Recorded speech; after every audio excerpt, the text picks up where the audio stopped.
I want to leave you with one more final thought, and it comes from one of my favorite theologians, the character Jules in the movie Pulp Fiction. And if you've ever seen this movie, sorry, this will make sense in a second. If you've ever seen this movie, there's a scene where Jules is sort of a violent gangster, and a guy unloads on him at point-blank range, and he sort of looks at himself and expected to be, riddled with bullets, and then he's totally fine. And he gets into an argument with his fellow violent gangster about whether this was a miracle, whether God had come down from heaven and stopped these mother effing bullets. That was the exact phrase from that movie.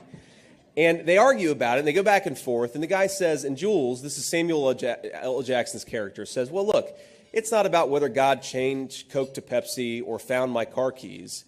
What matters is that I felt the touch of God. And I want to tell you a story because I think that, and again, I was motivated in part by having conversations with my 7-year-old. When we think about miracles, we think about Moses parting the Red Sea. But one of the really deep beliefs I have is that there are all of these small little miracles.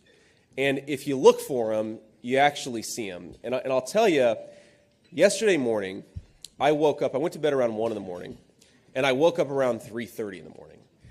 And, my mind is racing. I'm the kind of guy, I sleep like a baby. Even the past couple of weeks going through this vetting process for the vice presidential nomination, I still slept like a baby. My head hits the pillow, I'm out, I wake up 6 hours later, and I feel great. That's how it's always been for me.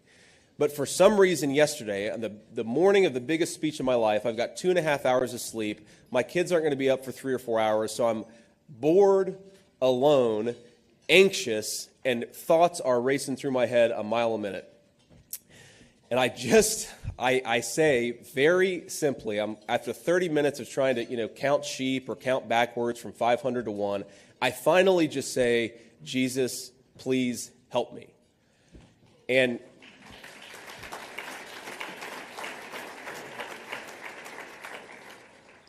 I'm not kidding, that was the last thing that I remembered until 3 hours later. And again, it's a minor thing, and I'm sure that people who don't believe in God will say, oh, that's just a weird coincidence, a minor little thing, but I felt the touch of God. And I think that if we look out there and we look in this country, we look at our past and we hopefully envision a future, we remember that there's a lot of little touches of God in our past, in our present, and in our future. We just have to look for them. Thanks for watching. Stay updated about breaking news and top stories on the NBC News app or follow us on social media.